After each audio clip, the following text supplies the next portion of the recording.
दोस्तों, ऋग्वेद के प्रथम मंडल के 10वें सूक्त में आपका बहुत बहुत स्वागत है। आज हम लोग पढ़ने वाले हैं सूक्त 10वां, देवता इंद्र। हे सत्क्रतु इंद्र, उद्गाता तुम्हारी स्तुति करते हैं। पूजार्थक मंत्र बोलने वाले होता पूजा के योग्य इंद्र की अर्चना करते हैं।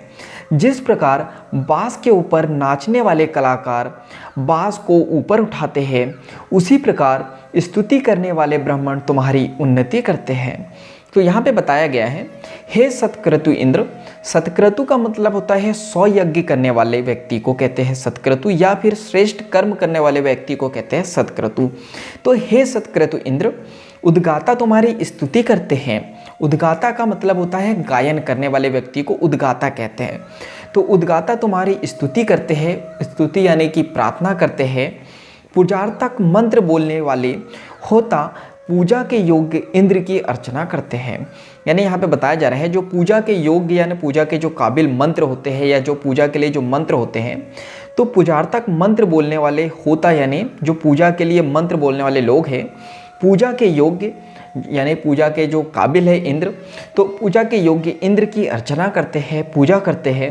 जिस प्रकार बांस के ऊपर नाचने वाले कलाकार बांस को ऊपर उठाते हैं, तो यहाँ पे बताया गया है जिस प्रकार बांस के ऊपर नाचने वाले जो कलाकार होते हैं, आर्टिस्ट होते हैं, बांस को ऊपर उठाते हैं, उसी प्रकार स्तुति करने वाले यानी उसी प्रकार प्रार्थना करने वाले जो ब्राह्मण हैं तुम्हारी उन्नति करते हैं। उसी प्रकार यहाँ पे बताया गया है कि जो ब्राह्मण हैं वो इंद्रदेव की स्तुति करते हैं, और इंद्रदेव जो है उन ब्राह्मणों की उन्नति करते हैं, उन्हें लाइफ में आगे बढ़ाते हैं।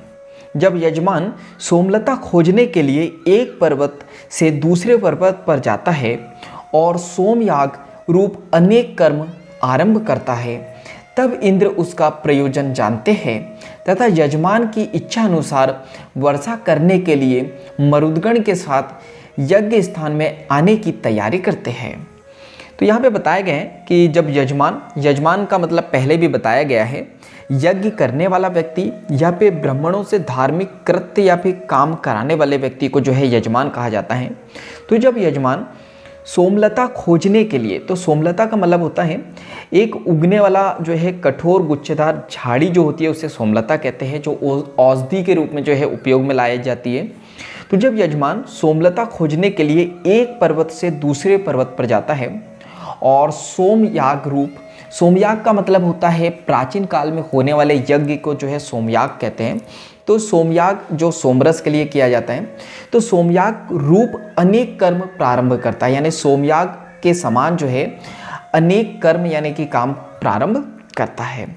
तब इंद्र उसका प्रयोजन जानते हैं, तब इंद्रदेव जो है उनका प्रयोजन जानते हैं, उसका कारण जानते हैं कि ये कर्म क्यों किए जा रहे हैं, तथा यजमान की इच्छा अनुसार वर्षा करने के लिए जो इंद्रदेव है, जो यजमान जो है कर्म कर रहे हैं, उसकी इच्छा अनुसार जो है वर्षा करने के लिए मरुदगण जो एक देवता है, तो मरुदगण के साथ जो है यज्ञ स्थान में आने की तैयारी करते हैं। यज्ञ स्थान यानी जहाँ पे यज्ञ हो रहा है वहाँ पे आने की तैयारी करते हैं। हे सोमपान करता इंद्र, अपने केसर वाले युवा एवं पुष्ट शरीर वाले घोड़ों को रथ में जोड़ो। इसके पश्चात हमारी स्तुतियाँ सुनने के लिए समीप आओ। हे सोमपान करता इंद्र, सोमपान करता यानी जो सोमपान को ग्रहण करता हो तो उसे सोमपान करता कहते हैं। तो हे सोमपान करता इंद्र, अपने केसर वाले, केसर का मतलब है यहाँ पे बाल, तो केसर वाले या बाल वाले युवा यानी जवान एवं पुष्ट शरीर वाले यानी कि मजबूत शक्तिशाली शरीर वाले घोड़ों को रथ में जोड़ो।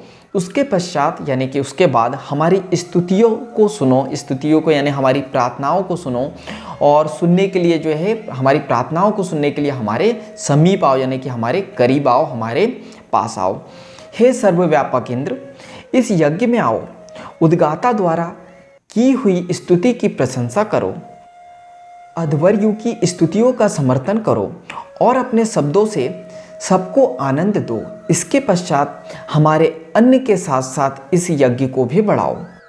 यानी यहाँ पे बताया जा रहा है, हे सर्वव्यापक इंद्र। सर्वव्यापक का मतलब होता है जो सभी जगह पर निवास करते हैं, तो ऐसे व्यक्ति को जो है सर्वव्यापक कहा जाता है। तो हे सर्वव्यापक इंद्र, इस यज्ञ में आओ, उद्गाता द्वारा की हुई स्तुति की प्रशंसा करो। उद्गाता का मतलब होता है गायन करने वाला। तो उद्गाता द्वारा की हुई स्तुति यानी कि जो प्रार्थना है उसकी प्रशंसा करो, तारीफ करो। अध्वर्यु की स्तुति का समर्पण करो। तो यहाँ पे अध्वर्यु का मतलब है यज्ञ कराने वाला श्रेष्ठ यजुर्वेदी पुरोहित या फिर आचार्य।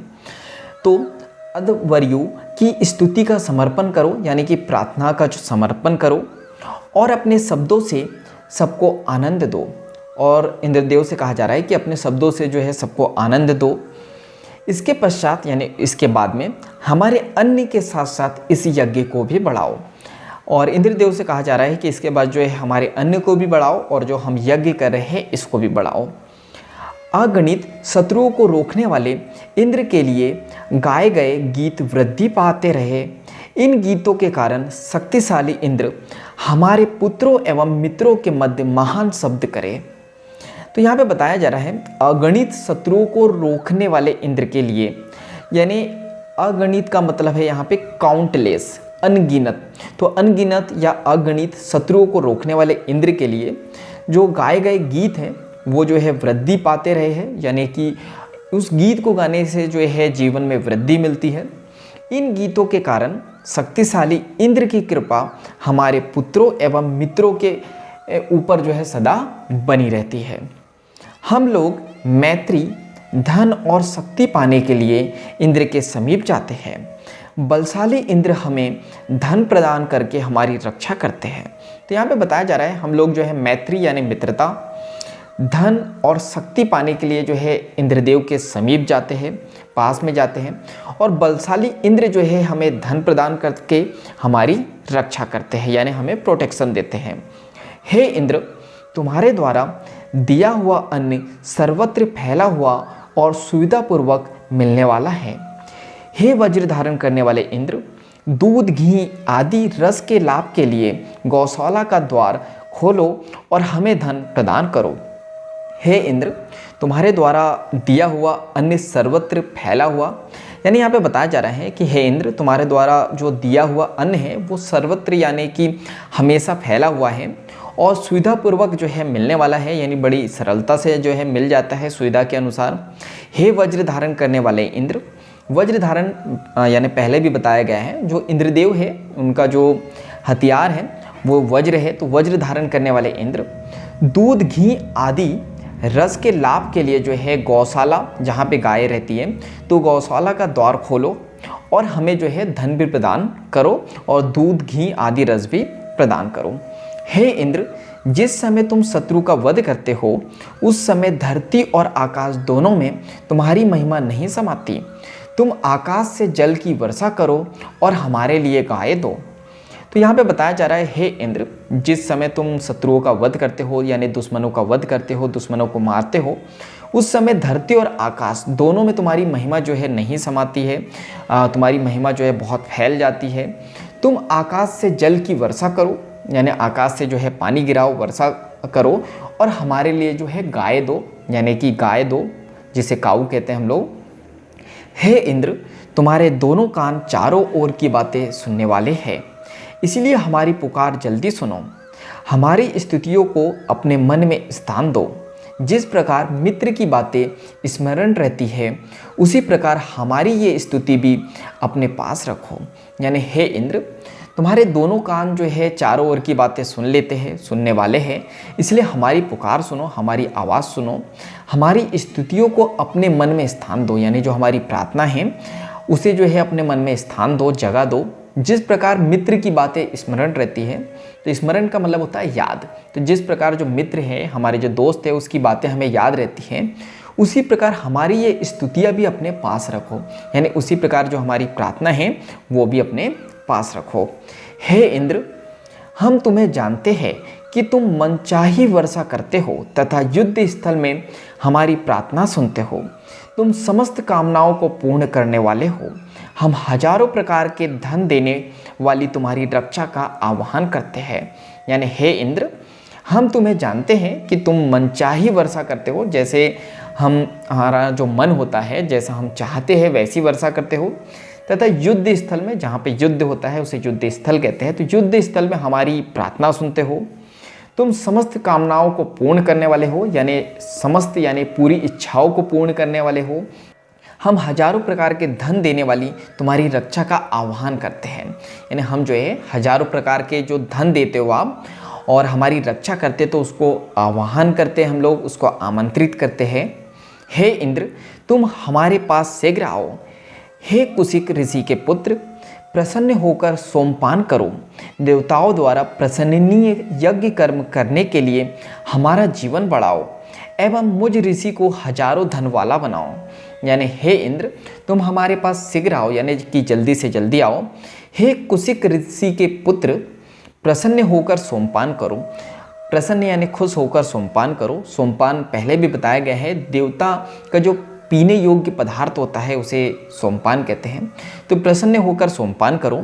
देवताओं द्वारा प्रशंसनीय यज्ञ कर्म करने के लिए हमारा जीवन बढ़ाओ, यानी देवताओं द्वारा यानी जो है देवताओं की मदद से प्रशंसनीय यानी कि जो सराहनीय यज्ञ कर्म करने के लिए हमारा जीवन बढ़ाओ एवं मुझ ऋषि को जो है हजारों धन वाला बनाओ। हे हमारी स्तुतियों के विषय इंद्र, हमारी ये स्तुतियाँ सब ओर से तुम्हारे पास पहुँचे। चिर आयु वाले तुम्हारा अनुगमन करके ये स्तुतियाँ वृद्धि प्राप्त करें। ये स्तुतियाँ तुम्हें संतुष्ट करके हमारे लिए प्रसन्नता प्रदान करें। तो यहाँ पे बताया जा रहा है, हे हमारी स्तुतियों के विषय इंद्र, यानी यहाँ पे बताया जा रहा है जो हम प्रार्थना करते हैं उसका जो विषय है वो इंद्र है। तो हम इंद्र के लिए ही जो है प्रार्थना करते हैं, स्तुति करते हैं। तो हे हमारी स्तुतियों के विषय इंद्र, हमारी ये स्तुतियाँ सब ओर से तुम्हारे पास पहुँचे। तो हम जो स्तुति करते हैं, प्रार्थना करते हैं, तो सभी ओर से वो तुम्हारे पास पहुँचे। चिर आयु, तो चिर आयु का मतलब होता है जो लंबी उम्र तक के जीता है उसे चिरायु कहते हैं। तो चिर आयु वाले तुम्हारा अनुगमन करके, जो लंबे समय तक के जीते हैं वो तुम्हारा अनुगमन करके ये स्तुतियाँ वृद्धि प्राप्त करें। उनकी जो स्तुतियाँ है वो वृद्धि प्राप्त करें। ये स्तुतियाँ तुम्हें संतुष्ट करके हमारे लिए प्रसन्नता प्रदान करें, यानी जो ये प्रार्थना है, ये जो स्तुतियाँ हैं तुम्हें संतुष्ट करें और हमें जो है प्रसन्नता प्राप्त करे, हमें सुखी संसार दे, हमें खुश रखे हमेशा। तो यही जो है 10वें सूक्त में था। तो 10वां सूक्त जो है यहीं पे समाप्त होता है। तो आज के लिए इतना ही। धन्यवाद।